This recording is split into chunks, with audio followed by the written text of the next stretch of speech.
असं आश्चर्यकारक आहे असं यत्किंचित मला वाटलं नाही.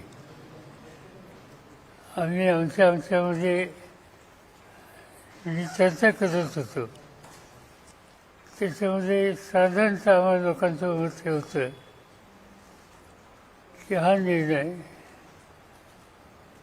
उद्धव ठाकरे किंवा त्यांच्या सहकाऱ्यांना अनुकूल लागेल असं दिसत नाही. आणि त्याचे अनेक कारणं आहेत. पण सत्ताधारी पक्षातल्या लोकांनी मुख्यमंत्र्यांच्या सह संजय को सब कुछ दिखता है. भाष्य केलेलं त्यामुळे त्यांना एक प्रकारची खात्री ती खात्री या निकालात दिसेल असं ध्वनी केलेलं असतो आणि तसाच हा निकाल लागला. फायनल डॉक्युमेंट आणि वकिलांशी चर्चा केल्याच्या नंतर अधिक स्पष्टता येईल. पण हा निकाल वाचल्याच्या नंतर सुप्रीम कोर्टामध्ये उद्धव ठाकरे यांना जावं लागेल आणि उद्धव ठाकरेंची केस सुप्रीम कोर्टामध्ये या निकालाच्या भाष्यावरनं ही अधिक सोयीची होईल. त्यांना त्या ठिकाणी न्याय मिळण्याच्या संबंधीची खात्री या जजमेंटच्या वर्दीवरनं दिसते. एक गोष्ट सगळ्यात महत्त्वाची आहे की विधिमंडळ पक्ष आणि पक्ष संघटना या ठिकाणी निकाल घेतलेला आहे. तो विधिमंडळ पक्ष याला महत्त्व दिलेलं आहे. सुभाष देसाईची जे सुप्रीम कोर्टात केस होती, सुभाष देसाई वर्सेस गव्हर्नमेंट 11 मे 2023 या जजमेंटमध्ये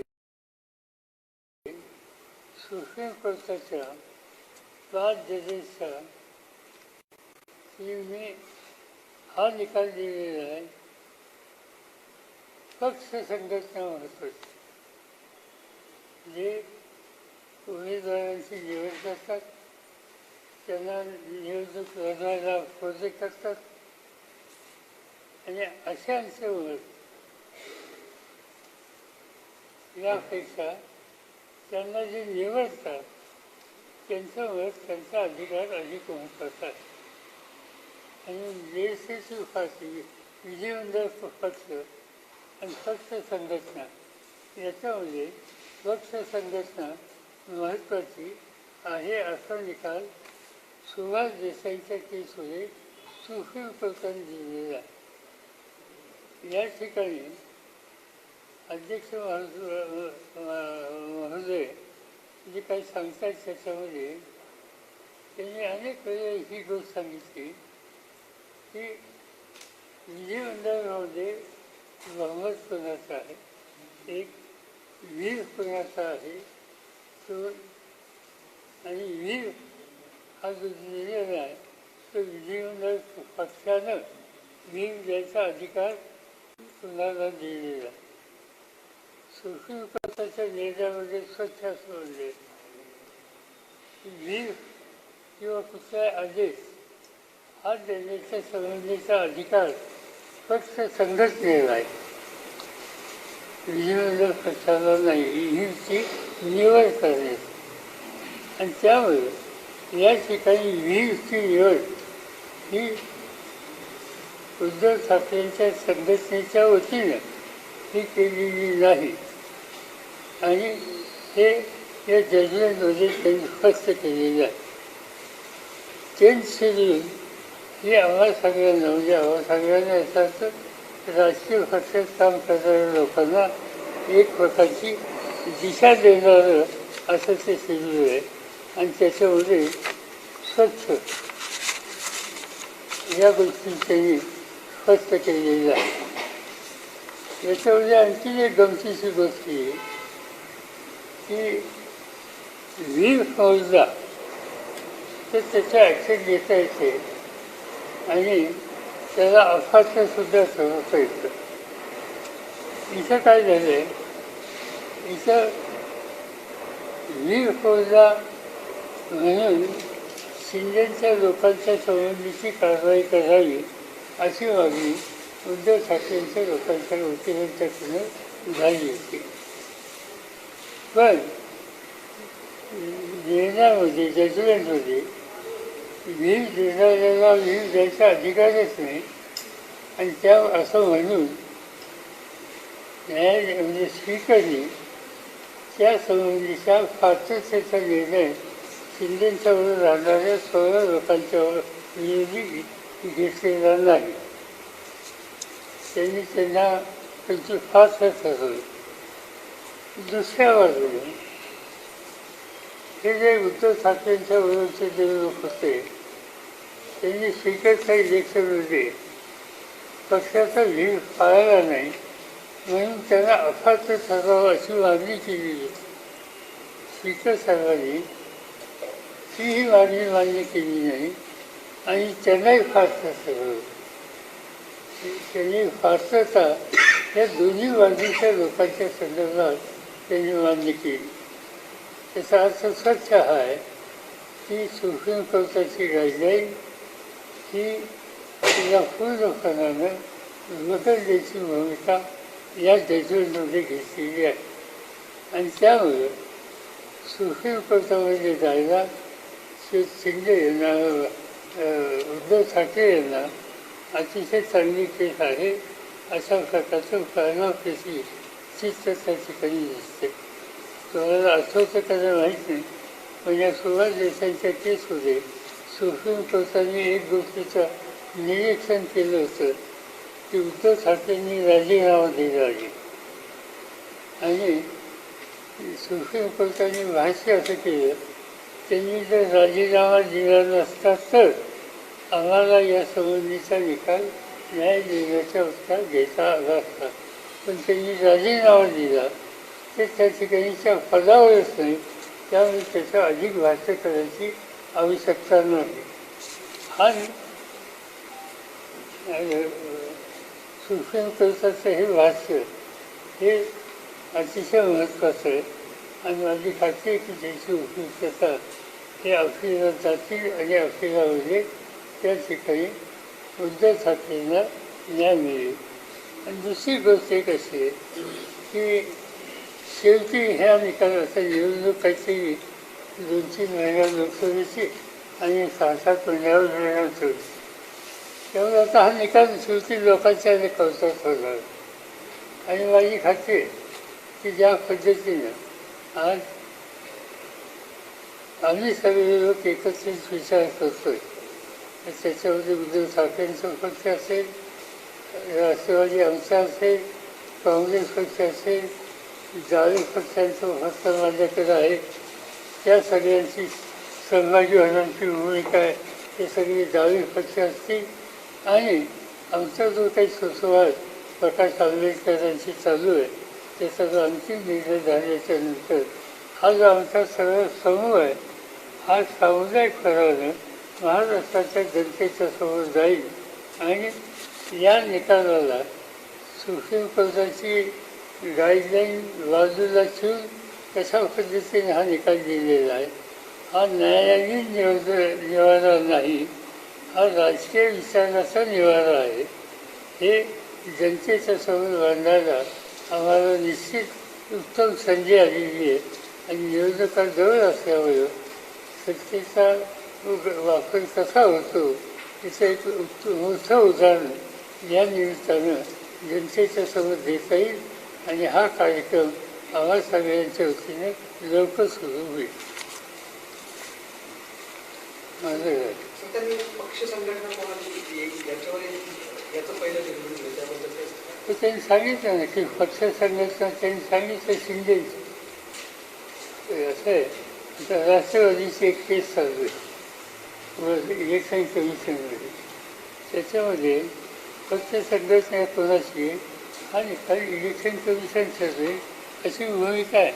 त्यांचं जजमेंट अजून आले नाही पण त्याची चर्चा त्या ठिकाणी झाली आणि शेवटी सुप्रीम कोर्टसुद्धा, पण शेवटी महाराष्ट्राच्या जनतेला या केसपुरतं बोलायचं तर संघटनेचं नाव काढायचं शिवसेना. ठीक आहे, आता शिवसेना त्यांनी चिंतवणारी, पण जनतेला शिवसेना ही बाळासाहेब ठाकरे यांची नेतृत्वाची आणि बाळासाहेब ठाकरेंच्या नंतर त्यांच्या हयातीत त्यांनी उद्धवच्या कधीही जबाबदारी सुखरूप केली. आता त्याच्यानंतर उद्धव ठाकरे आणि त्यांची ही शिवसेना या गोष्टी महाराष्ट्रात स्वच्छ आहेत. उद्धव ठाकरे मुख्यमंत्री झाले, त्यांची ही शिवसेना या गोष्टी महाराष्ट्रात स्वच्छ आहेत. उद्धव ठाकरे मुख्यमंत्री झाले, शिवसेनेचे म्हणून राहिले, आम्हाला सगळ्यांचा त्यांना पाठिंबा. त्यांच्या मंत्रिमंडळामध्ये आज ज्यांना खरी शिवसेना म्हणून न्याय स्वीकारचा निर्णय दिला आणि त्या शिंदेचं सहभाग उद्धव ठाकरेंच्या मंत्रिमंडळात होतं. त्या सवन कालावधीमध्ये उद्धव ठाकरेंच्या मंत्रिमंडळाचे मंत्री, शिवसेनेच्या मंत्रिमंडळाचे मंत्री, शिवसेना कोणती तर उद्धव ठाकरेंच्या नेतृत्वाखालची संघटना, हे सगळं महाराष्ट्राला माहिती. आणि त्यामुळे हे सगळं असं सुद्धा असताना हा निकाल या ठिकाणी घेतला आणि लोकांना माहिती आहे की ही संघटना कुणी स्थापन केली, वर्षानुवर्ष या संघटनेचं नेतृत्व कुणी केलं. असं असताना शिवसेना कुणाची त्याचा निकाल या स्पीकरने केला, तो माझ्या मते सुप्रीम कोर्टात उद्धव ठाकरेंची केस आणखी भक्कम व्हायला त्याची मदत होईल. राष्ट्रवादीची सुद्धा असंच फ्रॅक्शनचा विषय स्पीकरच्या समोर जो असणार आहे, या निकालाचा त्याच्यावरती काय परिणाम होईल तुम्हाला असं वाटतं? असं की याच्या आधीच आम्ही सांगत होतो की हा चेंज कसं आहे की स्पीकर ही इन्स्टिट्यूशन आहे, त्या इन्स्टिट्यूशनची प्रतिष्ठा सगळ्यांनी समजली पाहिजे. पण आपण हे बघितलं निकाल 2 दिवसावर आहे आणि निकाल ज्यांची केस ज्यांच्यासमोर आहे त्यांना भेटीला स्पीकर जातात. याचा अर्थ काय, उद्याच्याला एखाद्याची केस एखाद्या हायकोर्टात आहे किंवा कोर्टात आहे कोणाच्या समोर आणि तो न्यायाधीशात जर त्याच्या आधी 2 दिवस ज्याची केस आहे त्याच्या घरी जात असेल, त्यांनी सांगितलं की माझ्या मतदारसंघाची कामं होती, माझ्या मतदारसंघाची कामं मला करायला आत्ताच आठवण झाली का, गेल्या अनेक वर्षामध्ये ते सभासद होते तेव्हा काय करत होते. याच्यातून हा निकाल असा लागेल असं आम्हाला वाटत होतं आणि असा निकाल लागेल असं आम्हाला वाटत होतं.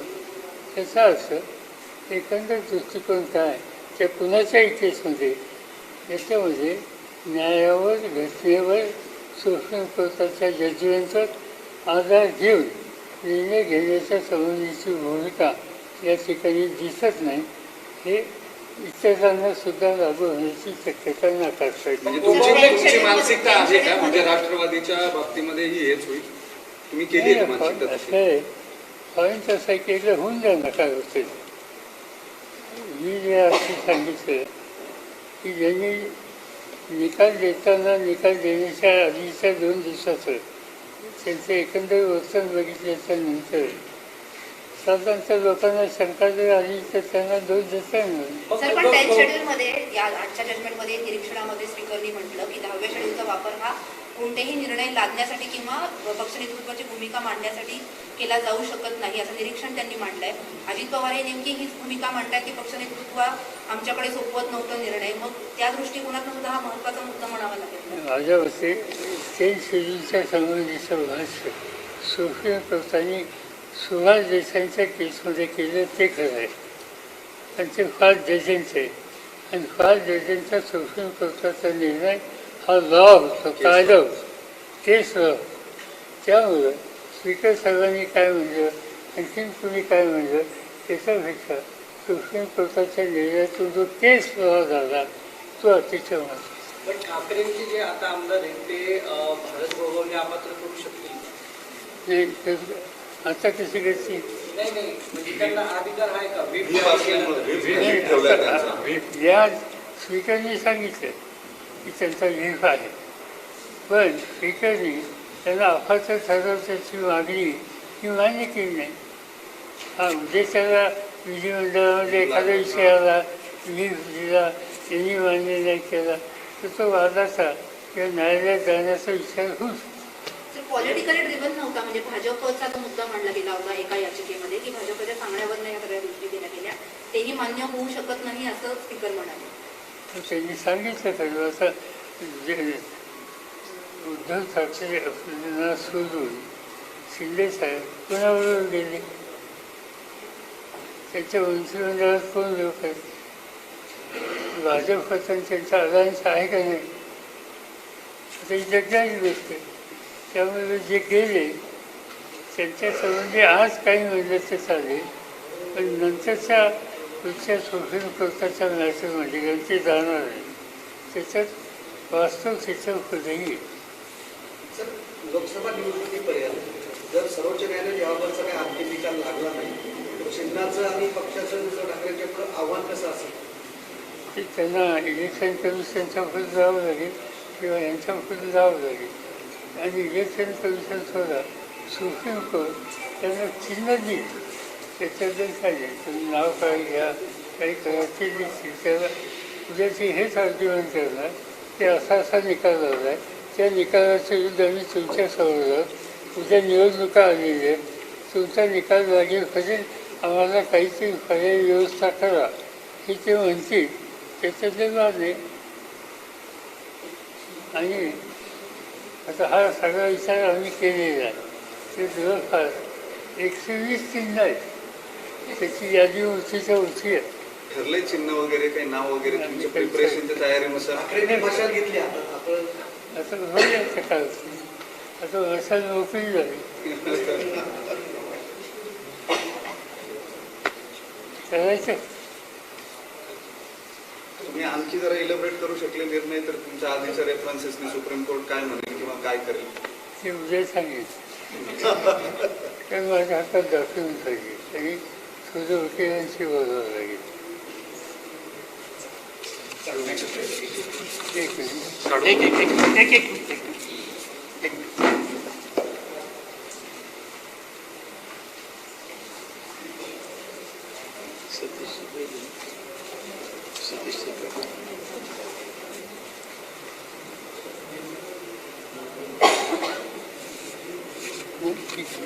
ठीक आहे.